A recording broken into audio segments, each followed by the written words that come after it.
আল্লাহর নবীর কাছে জিব্রাইল আসছে। জিব্রাইল এসে বলেন, নবী গো, আপনার উপরে আল্লাহর পক্ষ থেকে রহমত সালাম, তবে আজকে আমি আপনার জন্য আসি নাই। বলে কার জন্য আসছো? বলে আহকামুল হাকিমিন, এই গোটা জাহানের মালিক আল্লাহ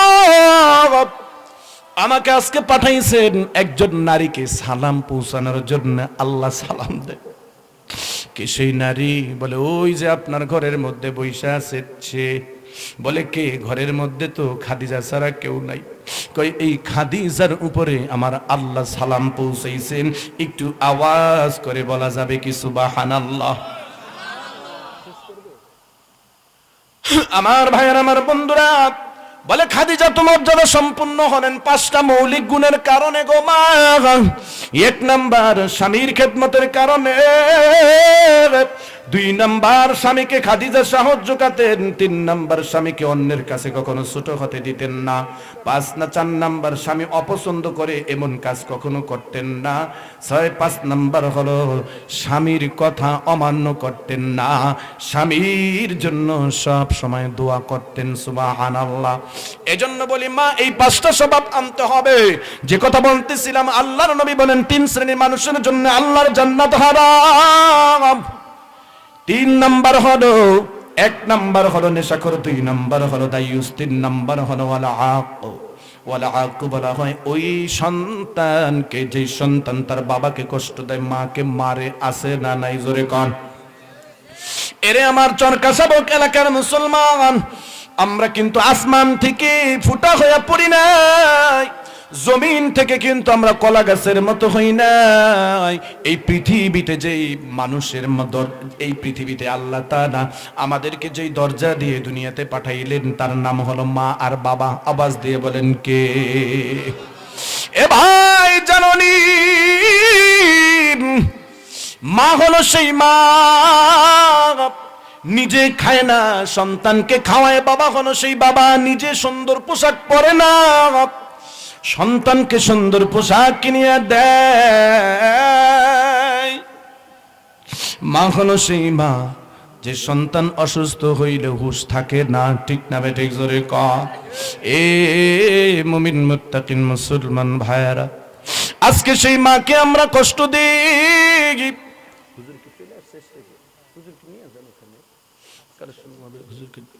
আমার ভাইয়ারা, এজন্য বিশ্বনবী সাল্লাল্লাহু আলাইহি ওয়াসাল্লাম বলেন, ও পৃথিবীর মানুষেরা, তোমরা তোমাদের মায়ের সাথে বাবার সাথে উত্তম সুন্দর আচরণ করিও।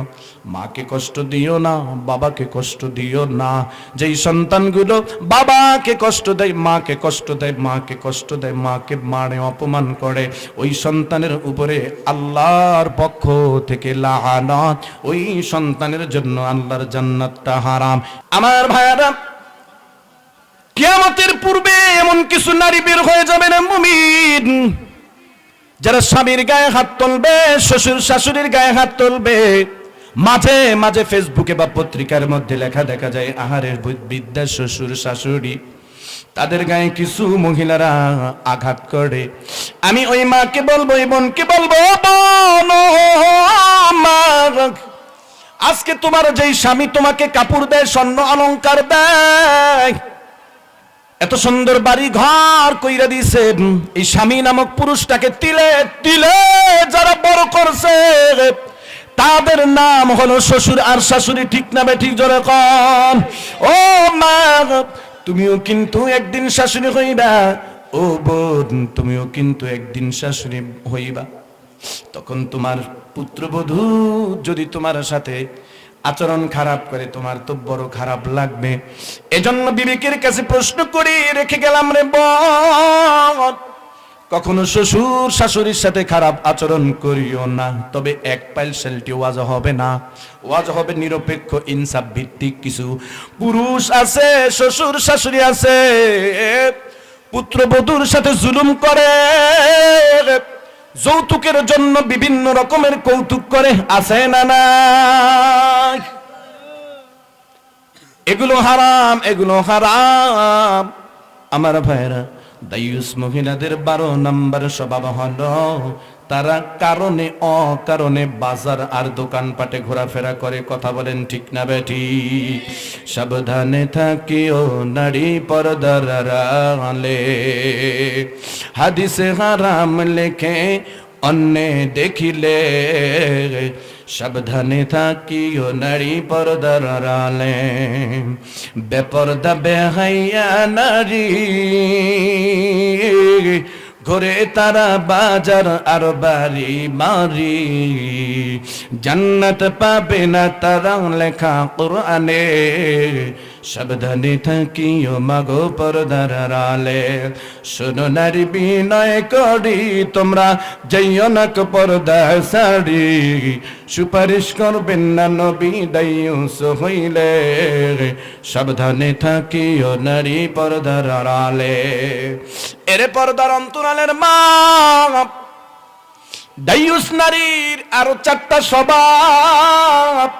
ইমাম গাজ্জালি রাহমাতুল্লাহ আলাইহি বলেছেন, দায়ুস নারীদের মধ্যে 4টা প্রকার আছে। 1 নাম্বার হলো আখেরা, 2 নাম্বার নাদিসা, 3 নাম্বার মুত্তালিহা, 4 নাম্বার মুবারিহা। আখেরা হলো ওই নারী যারা সারাদিন শুধু রূপ চর্চা নিয়ে ব্যস্ত আছে না নাই। 2 নাম্বার হলো নাদিসা, যারা রূপচর্চাও করে আবার কালো মেয়েদেরকে দেখলে খোসামাইরা কথা কয়। আর মুত্তালিহা নারীদের আবার 2 প্রকার হয়। 1 প্রকার নারীরা স্বামীকে বলে তুমি আমাকে কি দিয়েছো, আছে না নাই একটা ডায়লগ, তুমি আমাকে কি দিয়েছো। আরেকটা ডায়লগ হলো আমি দেখে তোমার ঘর কট্টাছি। কয় কি কথা বলে? একটা কমন ডায়লগ। এই নারীগুলো লানত প্রাপ্ত, জোরে কর নাউজুবিল্লাহ। বরং বলতে হবে, ও স্বামী আমার জন্য কেন 3 পিস বা কাপড় আনলেন? আমি তো ঘরের মধ্যে থাকি, আপনার লুঙ্গিটা পুরান। বা যা আনছেন আপনি খুশি থাকবেন। তেলাপিয়া মাছ আনছে, ডেইলি ডেইলি তেলাপিয়া খাও, তুই খা, তোর বাপ চুদ্দা খা, আছে না নাই? কি আনছো এই কাপড়? পাশের স্বামীরে স্ত্রী কি কাপড় কিনা দিচ্ছে, জরিনা মালা কাপড়, আছে না নাই? কয় কি কয় না বলেন? নারে মানা। 5 নাম্বার 4 নাম্বার হলো মুবারিয়া। মুবারিয়া হলো ওই নারী যে স্বামী থাকার পরেও স্বামীর অনুপস্থিতিতে বেপরদায় চলে, অন্য পুরুষকে দেখানোর জন্য যে আলোচনা পিছনে গেছে। এজন্য ইমাম গাজ্জালি বলেন এই 4 স্বভাব মাগো তোমার মধ্যে যেন না থাকে। এরে আমার কাশবুক এলাকার মুসলমান, যদি কোরআন তেলাওয়াত অবস্থায় তোমরা কথা বলো, হাঁটা চলা করো, রং তামাশা ফুর্তি করো রে, তাহলে এর উল্টা হবে। যেমন উল্টা হয়েছিল আবু লাহাব, উতবা, সাইবা, ফিরআউন, নমরুদ, আবু জাহেলের উপর নবী কোরআন তেলাওয়াত করত, তারা হট্টগোল করত। আল্লাহ তাআলা বলেন, কোরআন তেলাওয়াতের সময় যারা হট্টগোল করবে রে মুমিন, আমি আল্লাহর রহমত থেকে তারা বঞ্চিত হয়ে যাবে, তারা হেদায়েত থেকে মাহরুম হয়ে যাবে। এই পৃথিবীর মধ্যে ওই মানুষগুলো বড় নির্বোধ, বড় নিকৃষ্ট, বড় অপদার্থ, যে মানুষের সামনে আমার কালাম তেলাওয়াত করা হয় আর তেলাওয়াতের দিকে মনোনিবেশ না দিয়া তারা আড্ডা করে, কথা বলে, গল্প গুজব করে, হাঁটা চলা করে, দৌড়াদৌড়ি করে রে মুমিন, আল্লাহর আসমানের নিচে জমিনের উপরে এই মানুষগুলো বড়ই নির্বোধ আওয়াজ করে, বলেন নাউজুবিল্লাহ। এরে আমার চর কাশবক এলাকার যুবক, এরে বৃদ্ধ বাবা, এ সমবয়সী ভাই, এবার নিজের বিবেকের কাছে প্রশ্ন করেন, কোরআন তেলাওয়াতের সময় আপনি কি কথা বলবেন, হাঁটা চলা করবেন, নাকি চুপচাপ কথাগুলো শুনবেন? আল্লাহর কসম, ওয়াল্লাহি বিল্লাহি তাল্লাহি, যে মানুষগুলো মনোনিবেশের সহিত কোরআন শুনবে, আল্লাহর ওয়াদা কখনো খেলাপ করেন না, আমার আল্লাহ তাকে হেদায়েতের মালা গলা পরায় দিবেন। সুবহানাল্লাহ। আমার ছোট্ট গবেষণায় আয়াতের ব্যাখ্যা থেকে আমি যেটা বুঝেছি, এই পৃথিবীর মানুষ, বিশেষ করে বাঙালি মুসলমান, আজকে বিভিন্ন ফিতনা ফাসাদ, বিভিন্ন সমস্যা, বিভিন্ন অপরাধের মধ্যে জর্জরিত। কারণ কি জানেননি? অনেক কারণ। এর মধ্যে অন্যতম একটা কারণ হলো বাঙালি মুসলমান কোরআন তেলাওয়াত করতে জানে না। কোরআন যখন তাদের সামনে তেলাওয়াত করা হয়, তাদের মধ্যে দুই সত্য পাওয়া যায় না। তারা কথা কয়, তারা গল্প করে, তারা হাঁটা চলাচল করে রে মুমিন। এজন্য আমার আল্লাহ তাদের উপরে বেজার হইয়া তাদের কলবের উপরে একটা মোহরের পর্দা ফালায়া দেন। আওয়াজ করে নাউজুবিল্লাহ। আল্লাহ বড় বেজার হয়। এই শোনেন, স্বয়ং ধরেন, মনে করেন 1 সেকেন্ডের জন্য, 2 মিনিটের জন্য কথাটা, স্বয়ং আল্লাহ যদি এখানে আসতেন, আসবেন কোনোদিন?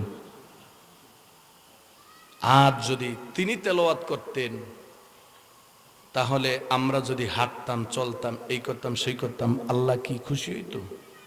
এই বোঝেন, বাংলা কথা বোঝেন, খুশি হইতো? ঠিক ওলামায়ে কেরাম যখন ওই আল্লাহর কথাগুলোই বলে, আর তখন যারা গল্প করে, হাঁটাচলা করে, আড্ডা করে, আমার আল্লাহ ওরকম বেজার হন। নাউজুবিল্লাহ, জোরে কর। খেল নাই, খেল নাই। এজন্য আমি অনুরোধ করি, যুবক ভাইয়েরা, রাস্তাঘাটে যারা যেখানে আছেন, অনতিবিলম্বে চলে আসেন। আমার প্রিয় ভাইয়েরা, যেই আয়াতে কারিমা তেলাওয়াত করেছি, এই আয়াতটা নাজিলের একটা ছোট্ট শানে নজুল আছে, প্রেক্ষাপট। তাফসীর ইবনে কাসিরের মধ্যে এসেছে, আল্লাহ নবীর প্রিয় সাহাবী হযরত আব্দুল্লাহ ইবনে মাসউদ রাদিয়াল্লাহু তাআলা আন বলেন, বনু আসাদ গোত্রের একজন মহিলা, তার নাম হলে উম্মে ইয়াকুব নানবি নামক মহিলা। এই মহিলা, এক বর্ণনায় আসছে, তিনি কোরআনের একজন হাফেজা মহিলা ছিলেন, অথবা সম্ভ্রান্ত পরিবারের একজন সুন্দরী মহিলা ছিলেন। তিনি মুসলমান, কিন্তু তার কিছু বদ অভ্যাস ছিল। 1 নাম্বার, সে তার শরীরের মধ্যে উল্কি আঁকতো। ট্যাটু বোঝেননি আপনারা? আছে না? বর্তমানে বিভিন্ন এলাকায় এরকম হয়, বিশেষ করে পাশ্চাত্য দেশগুলোতে উল্কি, ট্যাটু আঁকে। 2 নাম্বার, এই মহিলার মাথার চুলগুলো ছোট ছোট খাটো খাটো করে রাখত। 3 নাম্বার, এই মহিলাটার চোখের উপরে যে ভ্রু আছে, এগুলো ফ্লাক করে রাখতো, স্টাইল কইরা, কাইটা কইটা, চোক্কা চোক্কা কইরা রাখতো। আছে না বর্তমানে? 4 নাম্বার স্বভাব হলো, এই মহিলা বকরা পরতো, কিন্তু মুখটাকে খোলা রাইখা সাইজা গুইজা চলতো। মুখ সমাজে আসেনি এরকম মহিলা? আব্দুল্লাহ ইবনে আব্বাস আব্দুল্লাহ ইবনে মাসউদ রাদিয়াল্লাহু তাআলা আনহু একদিন এই মহিলাকে দেখলেন আর বললেন, আল্লাহর নবী বলেছেন, ওই মহিলাদের উপরে আল্লাহর পক্ষ থেকে লাআনত। যেই মহিলাগুলো ভ্রু ফ্লাক করে, মুখ খোলা রাইখা চলে, চুলগুলো ছোট ছোট করে রাখে, অনেকটা তসলিমা নাসরিনের মতো, অনেকটা বান্দরের মতো চুলগুলো ছোট ছোট, আবার লাল লাল বিউটি পার্লারে গিয়া সাজাইছে, বুম্বুল বানাইছে। আছে না নাই? আল্লাহর নবীর প্রিয় সাহাবী আব্দুল্লাহ ইবনে মাসউদ বলেন, ওই মহিলাদের উপরে লানত। এ কথা যখন তিনি বললেন, ও ইয়াকুব নামক নাম্নী মহিলাটা রাগ হয়ে গেল, এই আব্দুল্লাহ ইবনে মাসউদ গো, তুমি তো জানো আমি একজন কোরআনের হাফেজা মহিলা, তুমি বলো বলো কোথায় কোরআনের মধ্যে আছে মহিলারা চুল খাটো রাখতে পারবে না? কোথায় আছে মহিলারা তাদের চেহারাকে ঢাকতেই হবে? কোথায় আছে মহিলারা ব্লু ফ্ল্যাগ করতে পারবে না? কোথায় আছে মহিলারা ট্যাটু আঁকতে পারবে না? মহিলাটা একটু সেতাপিলিয়ার জাতের মহিলা, আসেনি মগ সমাজে সেতাপিলিয়ার, এর মন যা চায় হে হে করবো, এতে গিয়ে জেনে গিয়ে ঠেকে মাওলার জগতে, আছে না? দেখবেন কিছু মহিলা আছে বাজারে খালি একসাথে দৌড়ায়, এর সপ্তাহে মোটামুটি একবার বাজারে গিয়ে মার্কেট টার্কেট না করলে এর মোড়ে গেলে পেটের ভাত হজম হয় না, আছে না? এই জাতীয় মনে করেন। মহিলাকে নিয়ে আল্লাহ নবীর কাছে আব্দুল্লাহ ইবনে মাসউদ রাদিয়াল্লাহু তাআলা আনহু গেল। এই মহিলা নবীর কাছে গিয়ে বলেন, নবীজি আপনি একটু বলে দেন, এই যে আব্দুল্লাহ ইবনে মাসউদ যেই কথা বলল, কোরআনের মধ্যে কি কোথাও আছে বুনুফলা করা যাবে না? কোথাও কি আছে মহিলারা চুল ছোটগুলো রাখতে পারবে না? কোথাও কি আছে গো মুখ খোলা রাইখা চলতে পারবে না? কোথায় আছে? আসলে কি আছে বলেন? সব কথা কি কোরআনের মধ্যে সরাসরি থাকে? আল্লাহ রাব্বুল আলামিন ঠিক এই অবস্থায় জিবরাইল আলাইহিস সালাতু ওয়াস সালামকে পাঠালেন। পবিত্র কোরআনের সূরা হাশরের এই আয়াতের এই অংশ নাজিল করলেন। হে জিবরাইল, আমি আল্লাহর পক্ষ থেকে কোরআনের এই আয়াত নাজিল করে মহিলাকে জানায়া দাও, মা আতাকুমুর রাসূলু ফাখুদুহু মা আতাকুমুর রাসূলু ফাখুদুহু ওয়া মা নাহাকুম আনহু ফান্তাহু। আল্লাহু আকবার। এ বনু আসাদ গোত্রের উম্মে ইয়াকুব, সব কিছু কোরআনের মধ্যে স্পষ্ট থাকে না, তবে এই আয়াত দ্বারা আল্লাহর নবীর জিন্দেগীর যত কথা নবী বলেছেন সব কথাকে শরীয়তের মাপকাঠির মধ্যে নিয়ে আসা হয়েছে। আল্লাহু আকবার। সাথে সাথে আল্লাহ তাআলা জানিয়ে দিলেন, ওয়া মা ইয়ানতিকু আনিল হাওয়া ইন হুয়া ইল্লা ওয়াহিয়্যুন ইউহা। পৃথিবীর মানুষেরা রে, শুনে নাও, বুঝে নাও, আমার নবী, আমার হাবিব মুহাম্মদুর রাসূলুল্লাহ সাল্লাল্লাহু আলাইহি সাল্লাম জিন্দেগিতে নিজের নফসানিয়াত থেকে, নিজের জ্ঞান থেকে কখনো কোনো কথা বলেন নাই, বরং যেই কথাগুলো বলেছেন আমি আল্লাহ ওহী নাজিল করেছি, এই ওহীর সাব্যস্তে ওহীর কারণেই নবী কথা বলেছেন। বলেন না সুবহানাল্লাহ।